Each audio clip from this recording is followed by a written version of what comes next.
From the time I could talk, I was asking questions. I grew up in a small town, the kind where everyone knows everyone, and my folks ran the local diner. It was in this bustling little eatery that I found my first audience. "Emma, you're gonna drive all my customers away with your pestering," my dad would joke as I grilled his regulars on their thoughts about everything from the mayor's new policies to the high school football team's latest game. My mom, always the supporter of my curiosities, handed me a toy microphone one Christmas. "Here, maybe this will make it more official," she chuckled. And boy, did I take it to heart. Every evening, our living room transformed into my personal newsroom. My dolls, lined up on the couch, became my first interviewees, each assigned a role, from the town doctor to the local librarian. But it wasn't long before I started roping in real people. "Grandma, do you think cookies should be allowed in the library?" I asked one day, my toy microphone up to her face as she sat knitting by the fireplace. "Child, if they let cookies in there, I'd live at the library," she replied, playing along. My grandpa wasn't spared either. After retiring from the factory, he loved to sit on the porch, whittling wood. "Grandpa, what's your take on the mayor's plan to renovate the old mill?" I'd quiz, standing with my notebook at the ready. "Damn fool if you ask me. Throwing good money after bad," he'd grumble, not looking up from his carving. These early interviews might have been child's play, but they sparked something in me, a love for storytelling and uncovering the truth. School didn't do much to quench this thirst. Instead, it gave me a platform. High school brought real opportunities, the school paper. Suddenly, I wasn't just a kid with a toy mic, I was Emma Hayes, junior reporter. I covered school board meetings, interviewed new teachers, and reported on every bake sale and book drive. By the time I graduated, I had a clear plan. I was going to go to college, study journalism, and become a professional reporter. Nothing could sway me. My heart was set, and my path was clear. As I packed up my stuff for college, my mom handed me a new, real microphone, a step up from the toy I had as a kid. "For your first real interview at college," she said, her eyes a mix of pride and sadness as her little girl was leaving the nest. "Thanks, Mom. I'll make you proud, I promise." And as I drove off to college, I knew I was stepping into a future I'd dreamed of since I was a girl with a fake microphone and a head full of questions. College was a blur of late nights, strong coffee, and endless stories. I dove into journalism headfirst, hungry for every bit of experience I could get. By the time I graduated, I wasn't just ready to take on the world of news, I was itching for it. Landing my first job at a local newspaper was like stepping into a dream. The office was chaotic, papers everywhere, phones ringing nonstop, and there I was, smack in the middle of it, eager as ever. "Hey, Emma, you're covering the city council meeting tonight. Don't screw this up, newbie," my editor barked on my first day. He was a grizzled old journalist named Frank, who'd seen it all and wasn't easy to impress. "Got it, Frank. I won't let you down," I replied, clutching my notepad like a lifeline. That night, I scribbled notes furiously, determined to capture every word. The next morning, Frank tossed a copy of the newspaper on my desk. My article was front and center. "Not bad for a start, kid. Keep this up, and you might just make a name for yourself." I grinned, feeling a swell of pride. I was on my way. From city politics to local festivals, I covered it all. But it wasn't just about attending events and writing reports, it was about digging deeper, finding the story beneath the story. One chilly afternoon, while covering a local business conference, I bumped into a man in a sharp suit who looked lost. "Excuse me, ma'am, can you point me to the panel on economic development?" he asked, looking around confused. "Follow me, I'm headed that way myself." "So, what's your interest in economic development?" I asked, sensing another story. "I own a tech startup. We're trying to figure out if this town's ripe for our next expansion," he explained as we walked. That conversation turned into a front-page feature on how small towns were attracting tech entrepreneurs. The story caught fire, and suddenly, I wasn't just a reporter, I was Emma Hayes, the voice of our evolving small town. With each story, my reputation grew. I moved from the local paper to a regional magazine, where the stakes were higher, and the stories more impactful. Emma, I need you on the entertainment beat this month. There's a film festival coming up, and I want behind-the-scenes scoops, not just fluff. My new editor, Sheila, instructed. No fluff, got it. I'll dig up something good, I assured her, eager to prove myself in the new arena. At the festival, I caught wind of a dispute between a well-known director and a young actor. Instead of just covering the event's glitz and glam, I found myself mediating and interviewing both parties. Why should I talk to you? You're just gonna twist my words, the director snapped when I approached him. Look, I'm here to give you a fair shot to tell your side. I'm not in the business of twisting anything, I shot back, not backing down. He eyed me warily, then sighed. Fine. Let's have it then. But I'm watching you, reporter. The article was a hit. It painted a complex picture of the challenges in the film industry, far from the usual red carpet coverage. Readers loved the insight, and my phone was buzzing with compliments and more tips for stories. Emma, that piece on the festival was stellar. You're making waves, kid. Keep at it, Sheila said, a rare smile cracking her usual stern demeanor. With every article, every interview, I felt like I was building not just a career, but a legacy. The more stories I told, the more I realized how much there was to tell, and I wasn't going to stop. Being a recognized face in journalism, especially as someone stirring up the local scene, got me invites to every highbrow event in town. But it was at a charity gala dedicated to raising funds for children with cancer, where my life took an unexpected turn. That night, draped in a simple yet elegant black dress, I was ready to cover the event, not knowing it would lead me into the personal story of my life. I was sipping on some sparkling water when he approached me, Michael Sterling, a name synonymous with generosity in our community through his work with his charitable foundation. Emma Hayes, right? I've seen you on TV. You're much more beautiful in person, he said, flashing a smile that I later learned had won over countless donors and supporters. Thanks, Michael. Your foundation's work is impressive. It's not every day you see such dedication, I replied, genuinely admiring what I believed was his commitment. The connection was instant. His charm wasn't just surface deep, or so I thought. He was knowledgeable, witty, and seemed genuinely interested in making a difference. We talked the entire evening, about everything from journalism to the intricacies of running a nonprofit. As we started dating, he introduced me to his mother, Victoria Sterling, the co-founder of the charity and an imposing figure with a steely gaze. I've heard a lot about the entertainment on television these days, she remarked during our first meeting, her tone suggesting disapproval.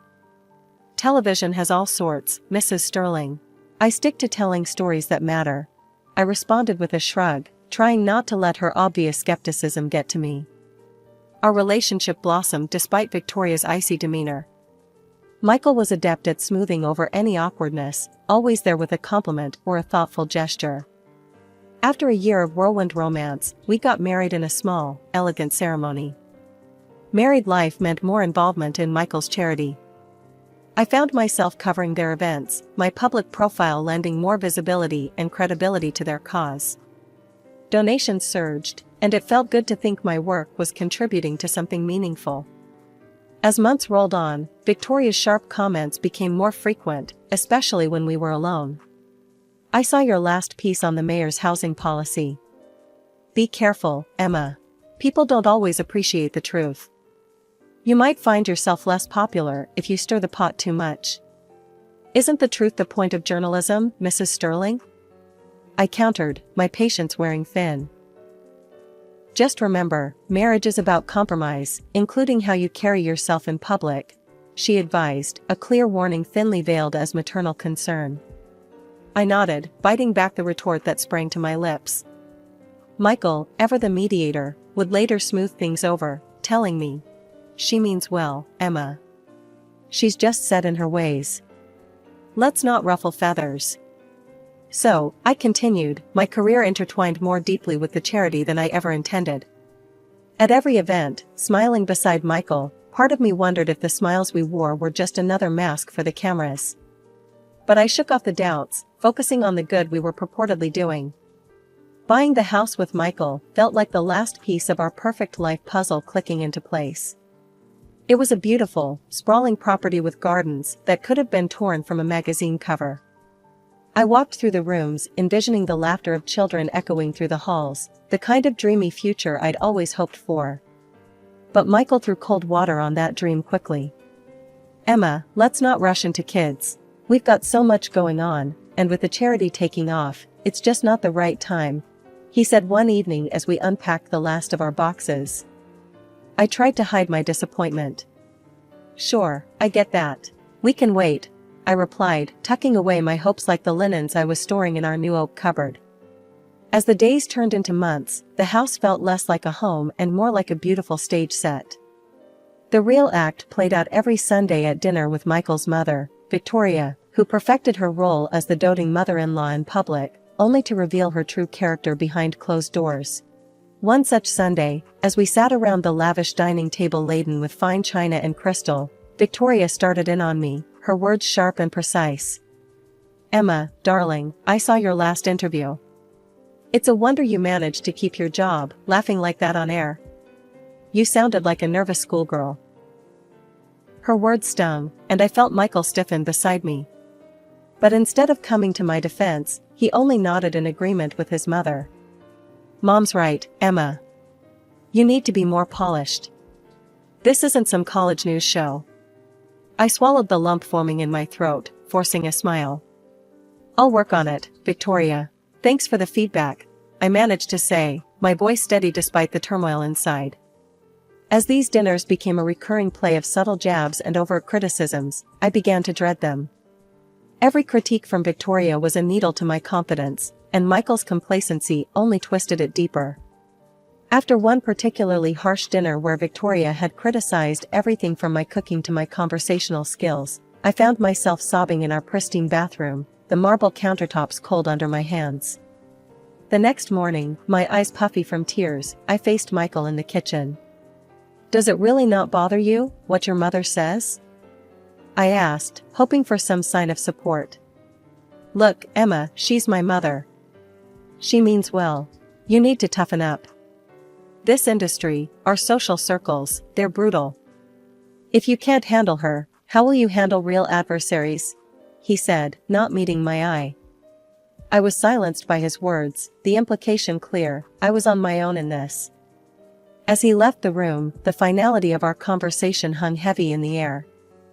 It was an ordinary Thursday morning when my mother-in-law showed up unannounced at our door, her face set in a determination that usually spelled trouble for me. "Emma, dear, we need to chat. It's urgent," she said, sweeping past me into the living room with the air of someone who owned the place. Once we were seated, she didn't waste time. "The foundation is in a tight spot financially.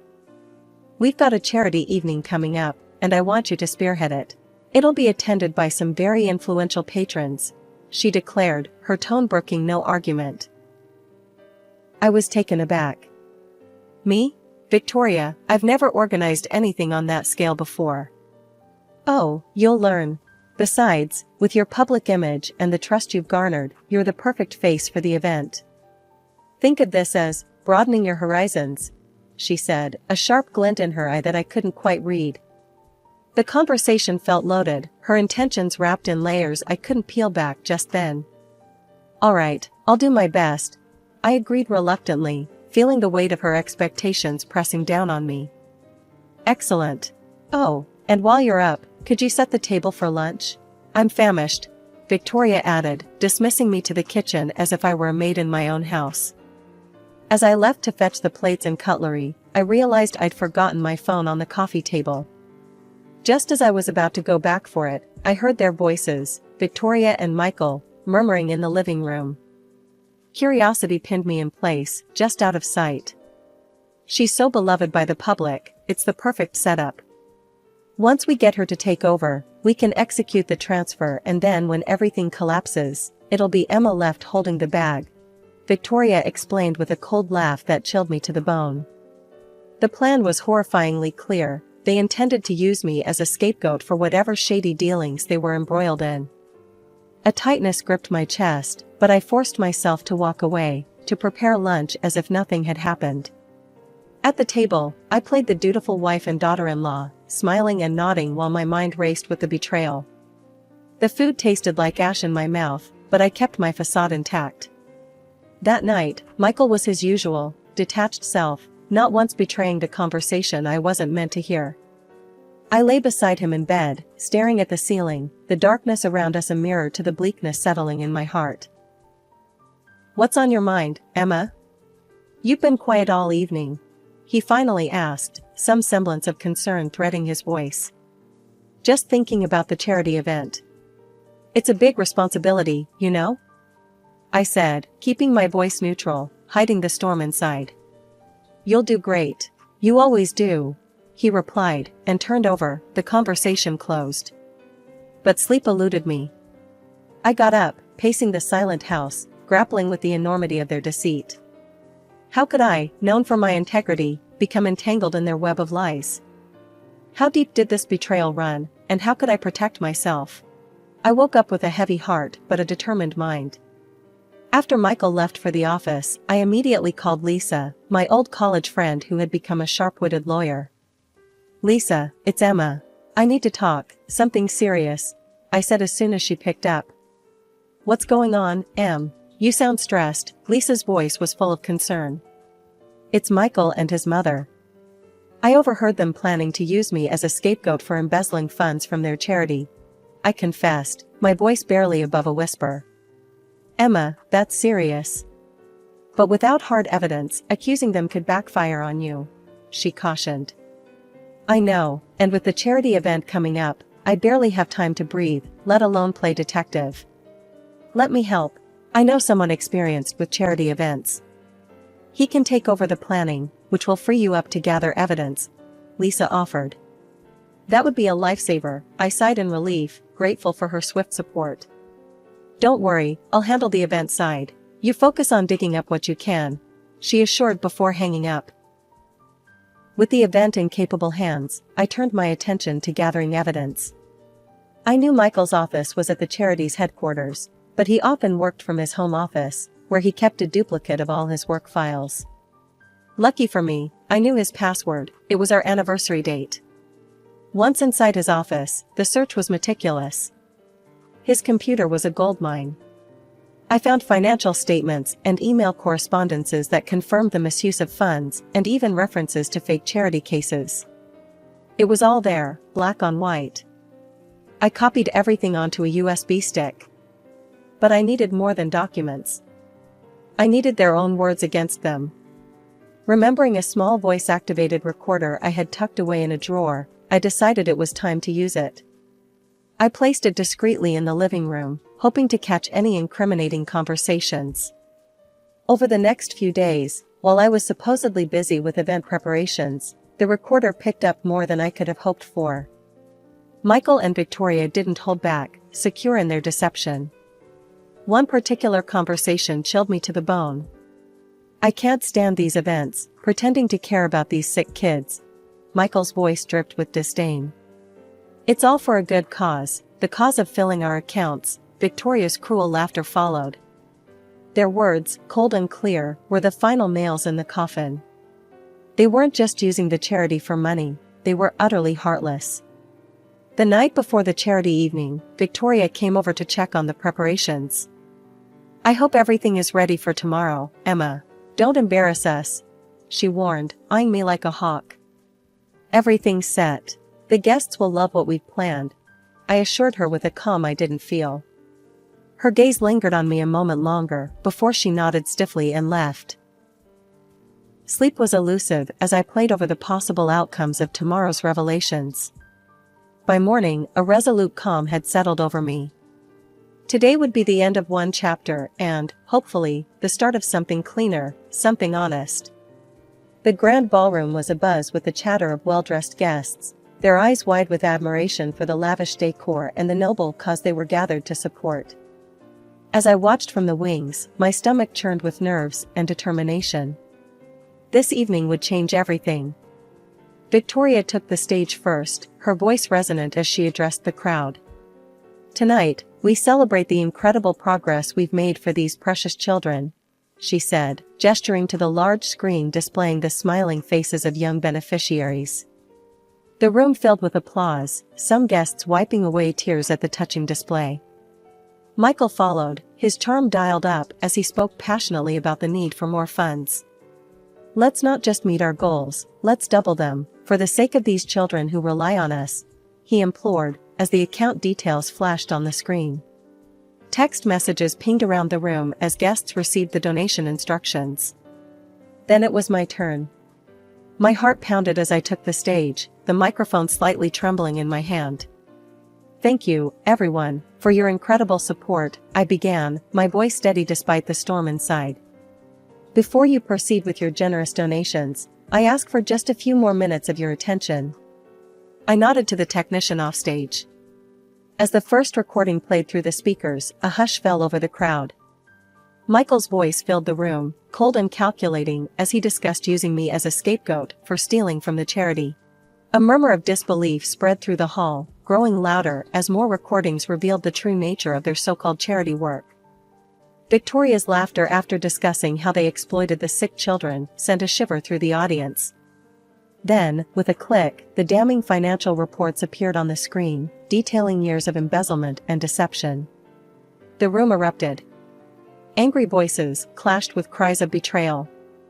"How could they?" someone shouted from the back. Michael, his face pale as paper, tried to slink away, but the police, already waiting in the wings on my cue, moved swiftly to detain him. Victoria, meanwhile, stood frozen, her eyes locked on mine, burning with fury. "This is why I hated you from the start," she hissed at me across the noise, her veneer of sophistication shattered. The guests were now demanding refunds, their previous admiration turning to scorn as they confronted my in-laws. The live broadcast on my social page was lighting up with comments, the viewership numbers skyrocketing as word of the scandal spread. My divorce from Michael was as clinical as it was quick, thanks to Lisa's relentless advocacy on my behalf. "You're going to start fresh, Emma, on your terms," she assured me as we signed the last of the papers, securing my half of the house. Michael and his mother faced a barrage of lawsuits from disillusioned patrons and long-standing supporters of the foundation. The courts didn't go easy on them, both were convicted of fraud.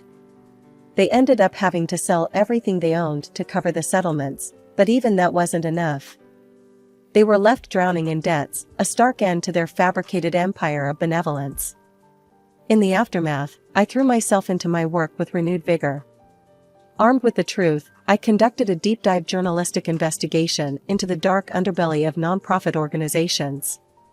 My findings were eye-opening and sparked widespread debate, highlighting the vulnerabilities in charity operations. The report was broadcast on major networks, drawing attention and accolades from all corners of journalism. Inspired by the overwhelming response, I penned a book titled Living with a Monster. It detailed my personal ordeal and broader issues of trust and corruption in philanthropy. The book struck a chord with readers worldwide, quickly climbing the bestseller lists. One evening, as I sat in my new cozy apartment nestled in a friendly neighborhood, I reflected on my journey. The walls, lined with awards and tokens from my travels, seemed to echo back a life story of triumph and trials. My phone rang, pulling me from my thoughts. "Emma, it's Lisa. I just finished your book. It's incredible. You've turned your pain into something profoundly impactful." Lisa's voice was thick with emotion. "Thanks, Lisa. It was hard reliving it all, but if my story can change one person's perspective or prevent this from happening to someone else, it was worth every word," I replied, feeling a sense of peace. Beyond the acclaim and the success, I found a deeper purpose. I donated a significant portion of my royalties to a new charitable foundation, one I thoroughly vetted and believed in. This foundation was everything the sterling sham had pretended to be: transparent, compassionate, and genuinely dedicated to helping children. As I planned my schedule around upcoming investigations and speaking engagements, I often paused at my window, looking out over the bustling street below. Life buzzed in its usual, unpredictable rhythm, and I felt in sync with it, more than ever. Here's to new beginnings, I whispered to myself, a smile playing on my lips. The future was unwritten, and for the first time in a long time, that excited me. With each passing day, I was more certain of my path, not just as a journalist but as a voice for those who couldn't speak up against the injustice shadowing the vulnerable corners of our society.